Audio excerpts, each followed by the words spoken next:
మనం ఎన్నిసార్లు తడి పెట్టుకున్నా ఆ టైల్స్ కార్నర్స్‌లో మురికి ఉండిపోతూ ఉంటుంది కదండీ! ఎందుకంటే మాప్ పెట్టుకునేది ఆ కార్నర్స్‌లోకి వెళ్ళదు. సో, ఆ కార్నర్స్‌ని ఏ విధంగా క్లీన్ చేసుకోవచ్చో చూద్దాం. ఏదైనా ఒక చిన్న గిన్నెలోకి బేకింగ్ సోడా ఇంకా వెనిగర్ తీసుకోండి. ఈ 2 న్యాచురల్‌గా మనకి క్లీన్ చేయడానికి చాలా బాగా ఉపయోగపడతాయి.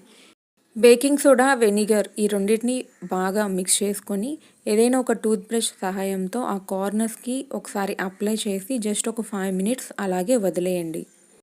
ఒక 5 మినిట్స్ బాగా నానాక మళ్ళీ ఒకసారి టూత్ బ్రష్‌తో కాస్త లైట్‌గా రబ్ చేసినట్టయితే మొత్తం ఆ కార్నర్స్‌లో ఉన్న మురికంతా వదిలిపోతుంది. తర్వాత ఏదైనా ఒక కాటన్ క్లాత్‌తో తుడుచుకున్నట్టయితే ఆ కార్నర్స్ కూడా మనకి నీట్‌గా తయారైపోతాయి. వైట్ టైల్స్ ఉన్న వాళ్ళకి ఈ ప్రాబ్లం చాలా ఎక్కువగానే ఉంటుందండి. ఎక్కువగా వంటగదిలో ఈ ప్రాబ్లం అనేది ఫేస్ చేస్తాము. ఈ విధంగా క్లీన్ చేసుకుంటే చక్కగా 1 మంత్‌కి ఒకసారి క్లీన్ చేసుకుంటే సరిపోతుంది. ఈ చిన్న టిప్ మీ అందరికీ నచ్చిందని అనుకుంటున్నాను.